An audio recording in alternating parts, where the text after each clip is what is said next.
एक शहर में 3 दोस्त रहते थे। वो तीनों बेहद ही पक्के और सच्चे दोस्त थे। सुरेश, नेहा और मोनिका बचपन के दोस्त थे। वे तीनों साथ बड़े हुए, साथ पढ़ाई की और अब साथ ही कॉलेज भी जाने लगे थे। सुरेश नेहा को पसंद करता था। एक दिन वो नेहा से अपने प्यार का इजहार करता है और नेहा उसे स्वीकार कर लेती है। दोनों के परिवार वाले भी इस रिश्ते के लिए राजी हो जाते हैं। 2 दिन बाद शादी का कार्ड मोनिका के घर पहुंचता है। मोनिका ये देखकर हैरान हो जाती है और उसे बहुत गुस्सा आता है। ऐसा कैसे हो सकता है? सुरेश नेहा को कैसे पसंद कर सकता है? सुरेश को तो मैं पसंद करती हूँ। नेहा बचपन से ही मेरी पसंद की चीजें मुझसे छीनते आई है। मैं ऐसा नहीं होने दूंगी। शादी वाले दिन, अरे नेहा, तुम पार्लर नहीं गई अभी तक?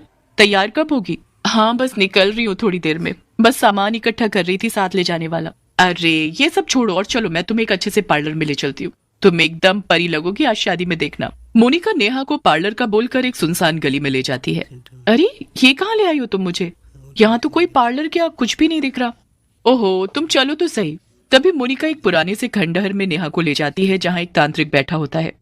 बड़ी देर कर दी तुमने, पर चलो, अब ये आ ही गई है तो इसका कार्यक्रम चालू करते हैं। मोनिका नेहा को जोर का धक्का देती है। नेहा तांत्रिक के सामने जलते हुए हवन कुंड के आगे जाकर गिर जाती है और नेहा के अंदर एक प्रेत आत्मा का वास कर देता है।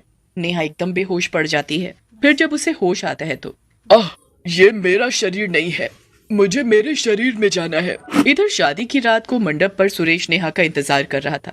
तभी वहां लाल लहंगा चुन्नी पहने दुल्हन आती है और मंडप पर बैठ जाती है।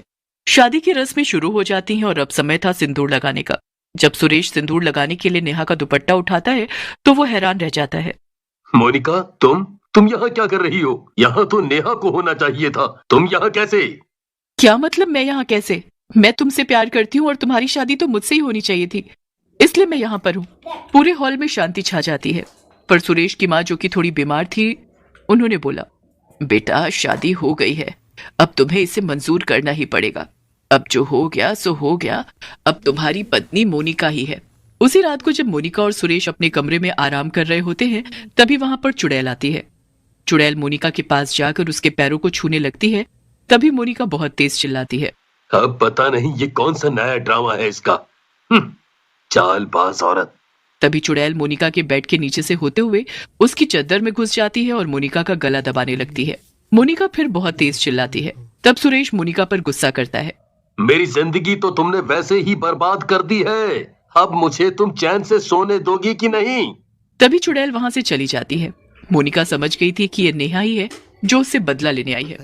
मोनिका धीरे से उठकर बाहर नेहा को ढूंढने जाती है और तभी मोनिका पर पीछे से वार होता है। मोनिका बाहर ही बेहोश हो जाती है। और इस तरह नेहा अपनी मौत का बदला ले लेती है।